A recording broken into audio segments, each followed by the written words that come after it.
Hello and welcome to Math Engine Site. I'm Zahra, and here I'll be sharing what I've been learning with you. In the second part of the Key to Steel, we want to focus on most important effects of some conventional alloying elements on ferrous alloys. It was mentioned before that there are 4 fixed elements in the combination of ferrous alloys beside iron and carbon, like phosphorus, sulfur, manganese, and silicon. One of the most important effects of phosphorus and sulfur is increasing machining properties. The percentage of these elements is higher in free cut steels, for example about 5% sulfur. It leads to formation of small, short, and fragile chips, and by reducing friction, it prevents the chips from sticking to the tool, hardening it, and increasing the temperature of the tip of the tool. It also increases fluid flow.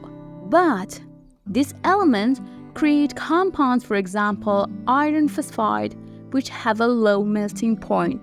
When the temperature increasing, for example, during welding, brings about hot cracking or embrittlement, which also causes fatigue failure. To remedy this situation, it needs to dephosphorize and desulfurize the alloy. You could inject cerium lime or manganese wire or increase the temperature to burning them. Silicon. It causes an increase in strength, but with an increase in the amount of silicon of more than 1%, the ferrous alloys shows brittle behavior. It also is a good deoxidation element when the alloy contains 3% silicon. Manganese prevents the harmful effects of sulfur by preventing the formation of a low-melting iron sulfide by combining with sulfur. It also is a good deoxidation element and leads to smaller grain size. So to reach this goal, manganese added about 1.67%, but above this percentage, alloy shows brittle manner. But while the amount of manganese is very high, about 12 or 13%, create a new group of steels, Hatfields or manganese steels. Is used in the mining, earth moving, and reloading industries that require a high level of toughness and impact resistant and wear resistance. Nickel is a very important element that creates very good effects on the ferrous alloys and known as a kind element. The diagram of impact energy in terms of temperature for a low-strength steels that have a BCC structure is an S-shaped diagram. There's a point that represents a temperature called the DBTT temperature, which is the temperature at which a brittle manner turns into ductile behavior. Before this point, the behavior of the part is brittle, and after is ductile. Do you remember the Titanic when it was in the cold ocean and sank with just one crash with a small iceberg? It shows that the Titanic has a brittle manner. The metal material of the ship was fragile at low temperature. This is the effects of sulfur and phosphorus and oxygen. So the diagram shifts to the right, which means that the specimen shows a brittle behavior at a higher temperature. But how is the ideal state when the graph goes to the left and up? This is what nickel does. Therefore, for low temperature application, the nickel is necessary, and the more nickel in the compound, the more graph shifts up and left. and leads to ductile behavior, even at lower temperature. And at higher temperature, it becomes resistant to shock and impact. Aluminium, about 0.08. This element is good at the oxidation and create Al2O3 compound and plays in the grain boundaries, which increases the strength. In addition, it prevents the growth of the grain and causes fine grains. Increasing the amount of aluminium about 1.5% to 3% of aluminium, a new group of alloys called nitroalloys will be created. These alloys form ALN during nitriding and very suitable for nitriding process, which increase wear resistance. In much higher amount, it creates magnetic alloys that require 6 to 13% of aluminium. Molybdenum, it has a large atomic radius. Suppose you are carrying a big bag.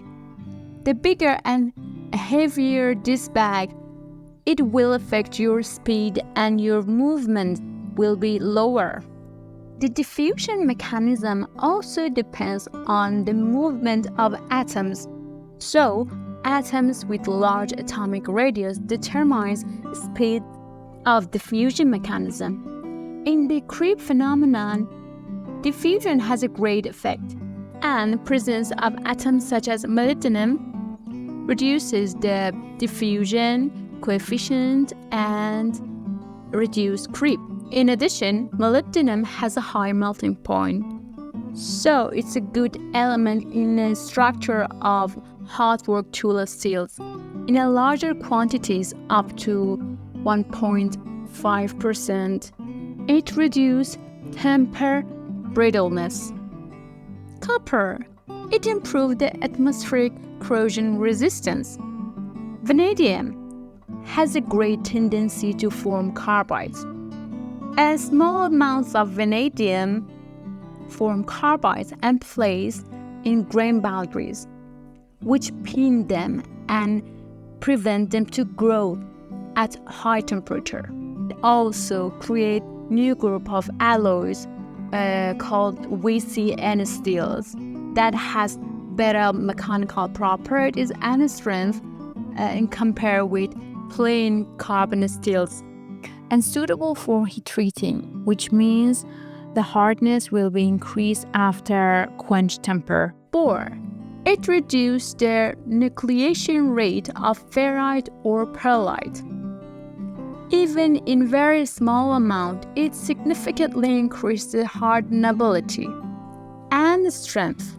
The effect of increasing the hardness of bore in a steel is doubled when this element is combined with another elements such as titanium.